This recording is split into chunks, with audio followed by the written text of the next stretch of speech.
Herkese merhaba arkadaşlar. Bugün yepyeni bir video ile beraber karşınızdayım.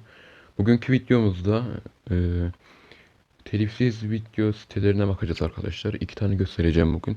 Yarın bir iki tane daha göstereceğim. E, Görmüş olduğunuz gibi pekses.com'a geliyoruz arkadaşlar. Pekses.com diye yazıyoruz. Karşımıza böyle bir arama yeri çıkıyor arkadaşlar. Bu arama yerine arkadaşlar mesela ben önceden araba yazmışım bir tane.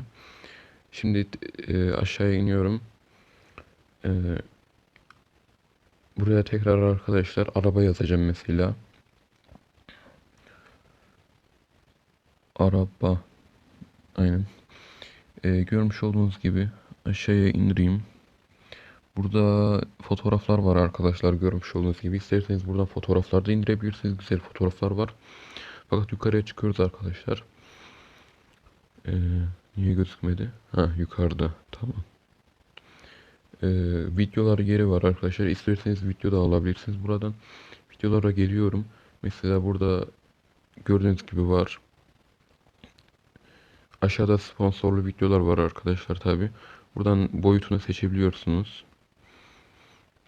Ücretsiz indire basarak videoyu indirebiliyorsunuz.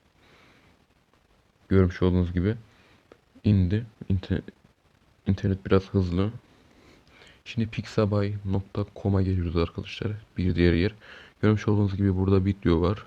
Buradan fotoğraflar yerine de geçebilirsiniz. Buraya tıklayınca resimler, fotoğraflar, vektörler falan. Buraya geliyoruz. Önceden sigara için adam diye yazmışım. Şimdi tekrar araba diye yazıyorum. Sonra arkadaşlar buradan enter yapıyorum. Görmüş olduğunuz gibi yukarıda sponsorlu videolar var arkadaşlar. Aşağıda normal videolar var. İndirebileceğiniz, yukarıdakileri indiremiyorsunuz. Aşağıdakileri indirebiliyorsunuz. Şimdi buna geliyorum mesela. Bunu değil de şunu indireceğim. Daha az süreli. E, Aşağıya iniyorum. Buradan ücretsiz indirme var. Buradan da basıyorum. Buradan da tekrar boyutunu seçebiliyorsunuz. İndir diyorum. İnmedi. Niye? Seçemedik mi? Tekrar yapalım. Bekleyeyim biraz daha. Tekrar basıyorum. Tekrar indir diyorum. Gördüğünüz gibi indi arkadaşlar.